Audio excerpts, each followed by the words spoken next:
Nilabhan ko lahat ng puti ni Dodong, puting damit.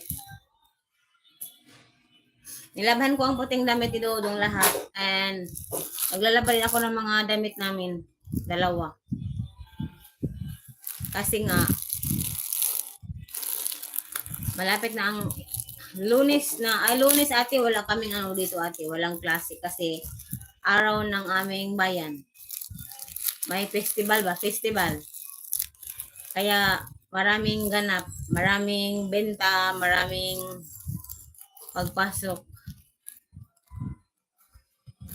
Opo ate, kasi hindi pa man sila mag-uniform agad kasi mag-meeting pa man kami before yan mag-uniform anong buwan. July or August mag-start yung uniform nila. And sa yon ngayon, kasi grade 11 senior high school, mag-ano pa yan sila white t-shirt. Sa amin, may pasok na sa Monday. Dito kasi ate sa bayan, parang festival ba? Foundation Day, like that. Festival ba ate?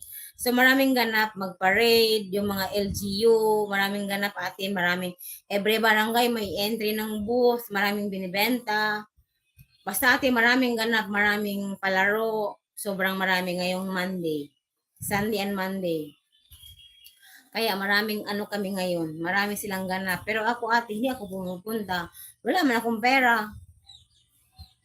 Punta siguro ako sa Sunday ng hapon, mag-vlog ako. I-video ko yung mga ano nila. Or sa Monday, punta ako mag-vlog. Mag-video lang ba? Pasikreto lang kasi nahiya man ako mag-video. Opo ate, grade 11 na siya, senior high school.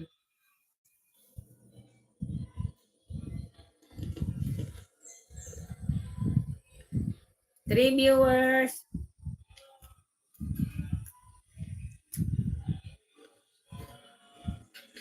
Yung kaibigan natin, ate, hindi na pumupunta sa live ko.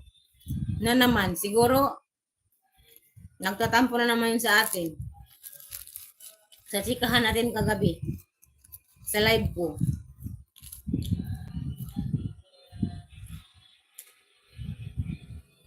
Basher yun, pero parang ayaw mabash.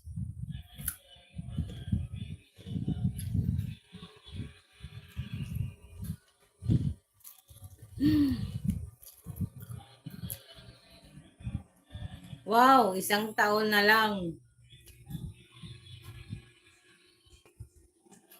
Mag-work na siya.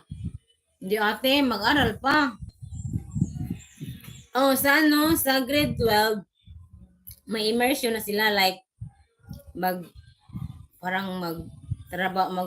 sila while nag-eskwela. Pero ate, after niyan, gusto niyang mag-army. Baka busy. Hindi yun busy ate. Nasa bahay lang yun lagi. Yun busy. Ano na siya ate, pero kailangan pa rin mag-college ate kasi hindi naman yun, yung grade 12. Hindi naman yun masyadong natanggap. Gusto niya magsundalo, mag-army. Ayoko. Takot ako sa army. Mga kapatid ko, mga pinsan ko, mga uncle ko army. Ay, nakatakot ako doon.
Was on my way.